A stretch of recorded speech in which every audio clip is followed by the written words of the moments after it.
Yeah, very nice to see you, Divyanshi.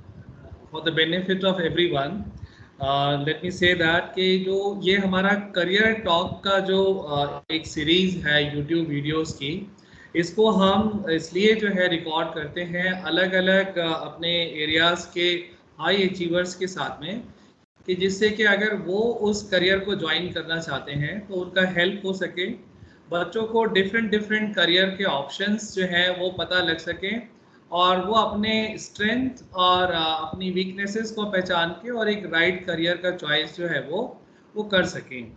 तो उसी क्रम में in the same sequence we have our today's guest Mrs Divyanshi Singhal. And मैं बताना चाहूँगा कि दिव्यांशी ने जो है चार्टर्ड अकाउंटेंसी का जो एग्ज़ाम है, जो बड़ा डिफ़िकल्ट माना जाता है और बहुत सारा टाइम लग जाता है लोगों को, ये दिव्यांशी ने जो है वो अपने सिंगल अटेम्प्ट में, यानी कि किसी भी अटेम्प्ट को रिपीट नहीं किया है, तो शॉर्टेस्ट पॉसिबल टाइम में चार्टर्ड अकाउंटेंसी के सारे इन्होंने ग्रुप क्लियर करके और इनको जो है वो सीए का डिग्री मिला है।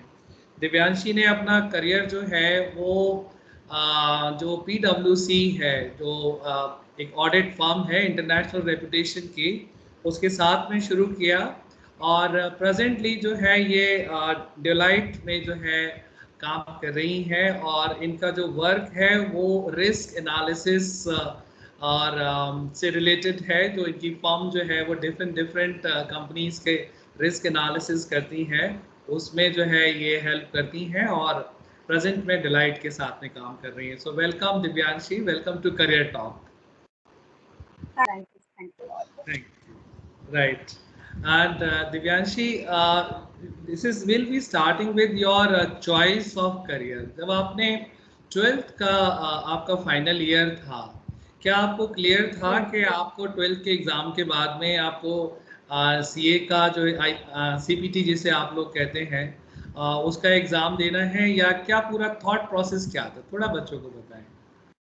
Yeah, so to be very precise, if going back to the story, my uncle, my chachu, is a CA. So while I have seen him studying for CAs while I was a very young kid, like I was in class second or third, and at that time I used to think that probably I am not going to pursue CA. I'll be pursuing any other career but not CA. You have the commerce field open for you as well, and you can also venture into all the science related careers as well. So I was like, I don't want to close any of my options.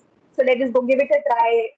No, go class 11, and I still see that interests me more the particular profession. You are a chartered accountant, and that gives you that certain level of respect, and then the exposure you get once you are a chartered accountant. So then after 12th, I started taking coachings for my CPT exam. So my class 12th exams got over in March, like the board exams get over. And then CPT was due in June. So in 2 months, I actually learned the entire accounts, laws, and all these aspects. And I did extra coaching, to get at par and clear my CPT exam. And I scored good, and I cleared my CPT exam first attempt. So Divyanshi, like मैं एक बार इसको repeat करना चाहूँगा कि Divyanshi single जो है वो 12th standard इन्होंने साइंस साइड से किया, एम आई राइट? और साइंस से Yeah, करने के exactly. बाद इनके पास में इंजीनियरिंग का ऑप्शन था और बाकी सारे ऑप्शंस भी थे, लेकिन थोड़ा टाइम लगा इनको अपने थॉट्स को क्लियर करने के लिए। लेकिन एक बार इन्होंने माइंड मेकअप किया और सीपीटी का तैयारी जो है वो केवल 2 महीने, यानी कि इन्होंने तैयार करके जो है जो उसका एंट्रेंस एग्ज़ाम जो है वो क्लियर किया, और एंट्रेंस एग्ज़ाम क्लियर करने के बाद जितने भी ग्रुप्स होते हैं सीए के, वो इन्होंने जो है सिंगल शॉट में उसको क्लियर किया। दिव्यांशी, मैं एक बार फिर से इसको जानना चाहूँगा, और थोड़ा सा इसको एक बार हिंदी में कहिएगा जिससे एक बड़ा जो है ग्रुप इसको समझ सके। एक बच्चा जो सीए करना चाहता है, वो चाहे साइंस से हो चाहे कॉमर्स से हो, वो सीपीटी एग्ज़ाम दे सकता है। तो उसको अपने अंदर क्या चीज़ें देखना चाहिए कि जिससे कि वो जो सीए का फाइनल उसका एग्ज़ाम है वो एक उसको कम से कम टाइम में सीए का डिग्री अवार्ड हो जाए? मतलब बच्चे में क्या होना चाहिए, कैसे पहचाने कि हाँ मैं कर सकता हूँ?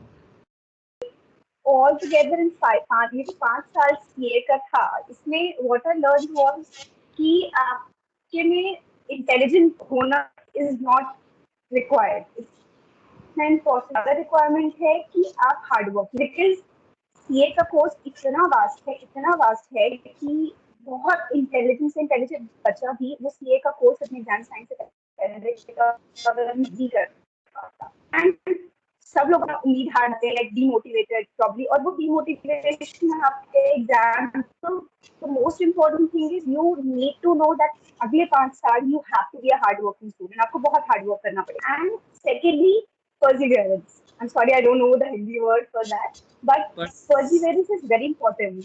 Yeah.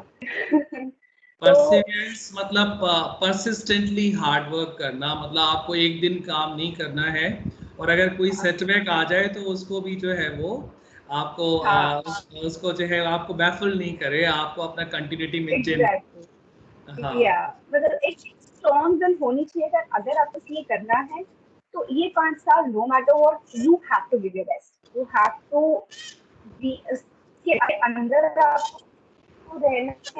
तो इट्स मोर लाइक दैट कि यू नो कि अगले 5 साल आपको बहुत मेहनत करनी है, आप बाहर नहीं जा सकते, आप फन नहीं कर सकते, आप क्योंकि शुरू के 3 साल अपनी आर्टिकलशिप में भी रहोगे, उसमें आप काम करोगे, तो कहीं ना कहीं वो भी बच्चों को बैक करता है कि we're not able to enjoy, we're not able to have fun, but at the end अगर आप वो 5 साल का देखोगे, आपने इतना इनपुट दिया है, that will definitely pay off. This is that you need to be very hardworking and you have to persevere that you want, आपको चार्टर्ड अकाउंटेंट बनना है, that is it. It has to be here. मतलब you have to hear it in इसका मतलब ये है कि आपको एक बहुत डिसिप्लिन्ड अपना रूटीन रखना है और उस डिसिप्लिन के हिसाब से आपको रोज तैयारी करनी है। ऐसा नहीं हो सकता कि आपके जब एग्जाम्स आए उससे 1 महीना पहले आप अपना बुक्स को जो है वो सर्च करें। सीपीटी क्लियर करने के बाद में जो है आपका केवल एक छोटा सा लड़ाई क्लियर हुआ है, बैटल आपने विन किया है, जो बड़ी वॉर है उसके बाद। हाँ बिल्कुल। और जो बच्चे रेगुलरिटी मेंटेन करते हैं और जो लगातार पढ़ाई करते हैं उनका जो है वो इसमें उनको डरने का जरूरत नहीं है, वो इसको क्लियर कर सकते हैं, राइट। अच्छा, जो 5 साल की बात चल रही है दिव्यांशी, ये 5 साल का कोर्स है या पूरा जितने ग्रुप्स हैं कितना टाइम इनको, मतलब कम से कम कितना टाइम लगता है इसमें? तो फ्रॉम सीपीटी आप सीपीटी क्लियर कर लेते हो, उसके बाद से it will take you 5 years. Reason being 3 years is a mandatory articleship and उसे कहने आपका सीपीटी के बाद 9 months का टेन्योर होता है when you can actually give your exams. तो 9 months 6 मतलब 9 months के बाद अपना एग्जाम दे सकते हैं and once you clear your ITCC only then you are able to start with your articleship. तो overall it's a 5 years of course from जब से आपने आईटीसीसी का स्टार्ट किया and till the time you complete your CA and get your CA degree, and degree आपको तभी मिलेगी जब आप आर्टिकलशिप कंप्लीट करें, में end to end 5 years course. Okay, तो इसमें जो बच्चे 12th जिनका अपियरिंग है, जिनका रिजल्ट अवेटेड है, वो दे सकते हैं या 12th के रिजल्ट के बाद ही दे सकते हैं? नहीं, यू ऑब्वियसली यू कैन आप अप्लाई कर सकते हो सीपीटी के लिए। और जब तक आपका सीपीटी का रिजल्ट आता है, जब तक आपका 12th क्लियर हो जाना चाहिए, राइट? एग्जैक्टली, क्योंकि आईपीसीसी में रजिस्टर करने के लिए 12th एंड सीपीटी दोनों का पास होना बहुत जरूरी है। अच्छा, जैसे दिव्यांशी हमारा सीए क्लियर हो गया, हम लकी हैं या हमारे हार्ड वर्क से हमारा सीए क्लियर हो गया, तो एक कंसल्टेंसी फर्म अपनी खोलने के अलावा जो नॉर्मली काफ़ी लोग खोलते हैं, छोटे शहर में भी बड़े शहर में भी अपनी खुद की कंसल्टेंसी खोलते हैं। अगर किसी को अपनी फर्म नहीं खोलनी है तो उसके लिए अभी जो करंट सिनेरियो है उसमें क्या क्या ऑप्शंस हैं? तो मामला अगर आपको अपनी सीए फर्म नहीं खोलनी है, in that case I would say कि start with big four. Big four CA consultancy actually India में टॉप 10 फर्म्स हैं जो कि बहुत फेमस है अपने यहाँ पे स्टैट्यूटरी ऑडिट में, इंटरनल ऑडिट में, अपने जितने भी वेरियस फील्ड है। एंड अमंग दैट टॉप 4 ऐसी कंपनीज जो एमएनसीज हैं, टॉप 4 के नाम भी tell you the names are PwC, Ernst & Young, जिसको हम EY बोलते हैं, there is Deloitte, and then there is these big fours. अगर आप इनसे start and it's recommended, मैं बहुत recommend करूँगी क्योंकि मैंने अपनी आर्टिकलशिप भी बिग फोर से करी है. By any chance, अगर आप बिग फोर से अपनी आर्टिकलशिप स्टार्ट करते हो तो आपके करियर को पोस्ट सीए एक किक स्टार्ट मिलेगा, जंप स्टार्ट. जो जनरली जो बच्चे छोटी फर्म से करते हैं तो उनको वो एक जंप, और अगर आप एक बार सीख कर लेते हैं,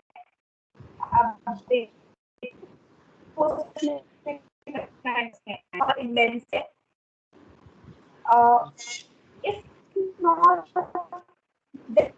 then gradually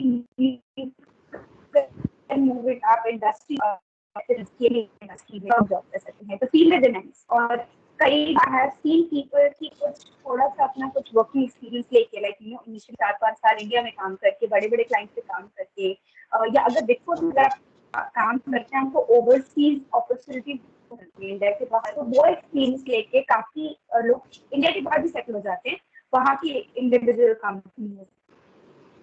ओके. तो मतलब ये है कि एक तो आर्टिकलशिप जो है हमको बड़ी फर्म्स, हाँ मतलब एक तो ये हो गया कि आर्टिकलशिप हमको जो है वो किसी बड़ी फर्म में लेना चाहिए, जिससे हमारा पहला एक्सपोजर ही जो है हमको अच्छा मिलेगा. और उसके बाद जब हमें सीए अवार्ड हो जाता है, हम एक चार्टर्ड अकाउंटेंट बन जाते हैं, तो हमें जो बड़ी फर्म्स हैं उनके एक्सपीरियंस के लिए या उसमें काम करने से जो है हमको आगे का जो हमारा जिसे कहना चाहिए अपॉर्चुनिटीज़ हैं वो उसी प्रपोर्शन में बढ़ जाती हैं. तो अगर बच्चा जो है वो कोई स्टूडेंट जो है वो किसी छोटे शहर में है और उसका सीए कंप्लीट हो गया, उसके हार्ड वर्क से हो गया, तो उसको अपने शहर का जो है कंफर्ट छोड़ के, अपने घर को छोड़ के कहीं भी मेट्रोज में, बेंगलोर में, दिल्ली में, मुंबई में शुरुआत के साल में जो है वो जरूर जाना चाहिए, क्योंकि जो उसकी डिग्री का रियल बेनिफिट है वो उसको बड़ी फॉर्म्स में ही उसको मिल पाएगा. एम आई राइट? एग्जैक्टली. अच्छा, ये मैं जानना चाह रहा था दिव्यांशी कि इतने सारे बच्चे सीए के लिए जो है वो अंडर प्रोसेस हैं, अलग अलग स्टेजेस में, अलग अलग ग्रुप्स में हैं. तो सीए का जब रिजल्ट आता है तो इतने सारे बच्चों को वो क्लियर क्यों नहीं करते? मतलब एक बहुत छोटा सा फ्रैक्शन होता है जिसको वो सर्टिफाई करते हैं, बाकी सारे बच्चे जो है वो रिपीट करते हैं या अगले साल फिर देते हैं अगले सेमेस्टर्स में. इसका क्या रीज़न हो सकता है? क्या डिमांड नहीं है या क्योंकि मार्केट में सीए का डिमांड बहुत है. इट्स नॉट दैट कि मार्केट में सीए का डिमांड नहीं है. मैं बिग फोर में काम कर रही हूँ and I see a resource crunch every day. Okay.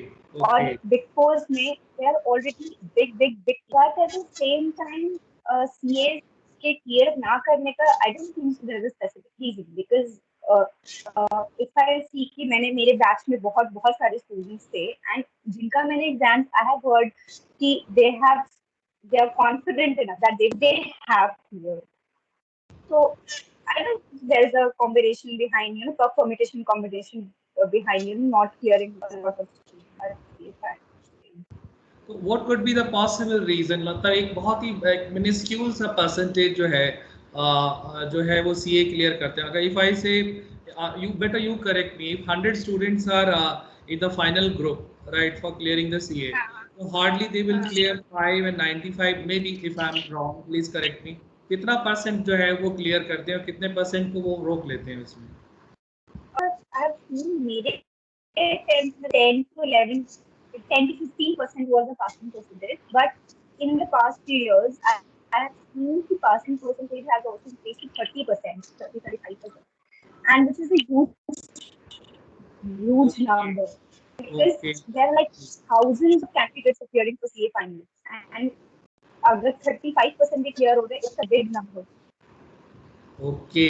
मतलब कुल मिला के हम ये कह सकते हैं कि जिस बच्चे ने कंसिस्टेंटली हार्ड वर्क किया है और लगातार जो है वो अपनी तैयारी कर रहा है, उसको 5 साल में उसका पूरा आर्टिकलशिप वगैरह सब मिला के उसका सीए उसको अवार्ड हो सकता है और जॉब अपॉर्चुनिटीज़ जो है उसको कोई कमी नहीं है, प्रोवाइडेड कि उसको जो है थोड़ा सा करियर की स्टार्टिंग में जहाँ पे भी उसको तो बड़ी कंपनीज में ऑफर मिले वो exactly. जाए। कुछ बच्चे जो है वो अपने होम सिकनेस की वजह से शायद घर से बाहर नहीं निकलते हैं, but I think Divyanshi will agree with me कि स्टार्टिंग में करियर में होम सिकनेस नहीं होना चाहिए। जहां मौका मिले और जहां बढ़िया लगे Exactly. वो आपको जॉब को देना चाहिए उसके अंदर, right? True that. Okay okay okay.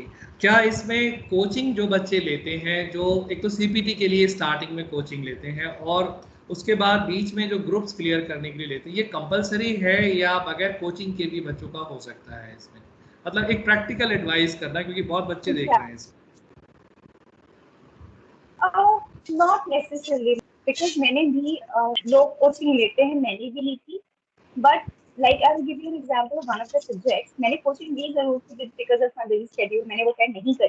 At the end, before exam weeks में जाने के बाद मैंने वो पूरा कोर्स सेल्फ कर दी थी, and I did fairly well in that subject. So it's more about कि आप because आप सही study material पे if you have laid your hands on and अगर आप consistent हो तो दैट्स फाइन। और बहुत सारे यूट्यूब पे वीडियोस भी आते हैं कि अगर आपको कोई पर्टिकुलर टॉपिक अंडरस्टैंड तो वहाँ से अंडरस्टैंडिंग लेके आप सेल्फ स्टडी करके भी you can clear your CA exams and actually can score rank.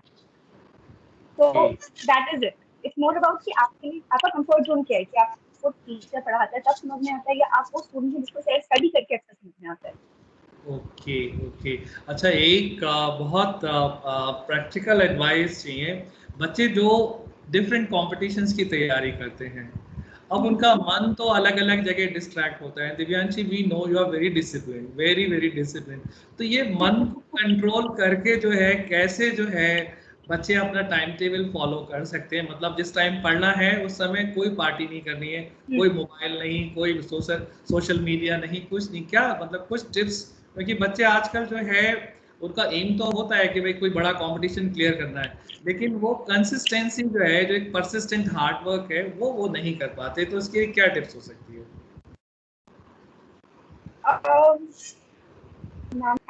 So in that way, you have to be very consistent कि आपको मेहनत आपको 4 बार करनी पड़ेगी अगर आपका क्लियर नहीं हुआ और आपने पहली बार कहीं भी कोई लीनियंसी दिखाई। तो आई just kept in my mind कि मुझे दोबारा इतनी मेहनत नहीं करनी। I don't want to spend another 4 months studying the same thing. I don't want to waste my 4 months. So that thing was like कि अगर आप पहली बार में अपना बेस्ट दे देंगे, so I don't think so कि आप वो चीज़ पे फेल करोगे। So it's just that you should know कि भाई it's just one time thing, एक बार मेहनत करनी है, कर लो, because once you clear your CA, then you can party, you can meet your friends, you can just enjoy it. So it's just you should know कि आपको आपकी आज की अपनी क्या प्रायोरिटी है। आप चाहो तो अपने सीए के फाइनल एग्जाम को अगले 6 साल तक खींच सकते हो, बिकॉज आप पढ़ने के टाइम पे आप पढ़ नहीं पा रहे हो, you want to have fun, you want to meet your friends, but कि मेरे दिमाग में था कि मुझे दोबारा नहीं देना exam, I have to clear it in the first attempt, and that has will make you do all the hard work that is required. Okay, तो यानी कि हमको इसने मोटिवेट किया कि मुझे ये एग्जाम एक ही बार में क्लियर करना है, तो दोबारा नहीं देना है। इसलिए सारा का सारा एफर्ट्स और एक बहुत ही फोकस्ड अप्रोच जो है वो एग्जाम क्लियर करने में रखी, और उससे जो है हमको लगातार सक्सेस जो है वो मिलती रहेगी, right? Overall Divyanshi, I hope कि ये वीडियो जो है वो बच्चों को बहुत हेल्प करेगा। और मैं एक बार लास्ट में फिर समराइज करना चाहूँगा। बच्चों, आप जिस भी कैरियर के लिए सोच रहे हैं, अच्छी तरीके से अपना डिसाइड करें और छोटा ना सोचें। अगर कोई चीज़ डिफिकल्ट लग रही है, कोई चीज़ आपको लग रहा है कि ये हो सकता है कि भाई ये बहुत ज़्यादा इसमें परेशानी होगी, तो आपको बस उस प्रपोर्शन में अपने एफर्ट्स बढ़ाने हैं और हार्ड वर्क करके जो है वो आप किसी भी चीज़ को अचीव कर सकते हैं। मेरे सामने जो दिव्यांशी सिंगल हैं वो इसी का एग्जाम्पल है। और बहुत अच्छा लगा दिव्यांशी आपसे बात करके। गॉड ब्लेस यू बेटा।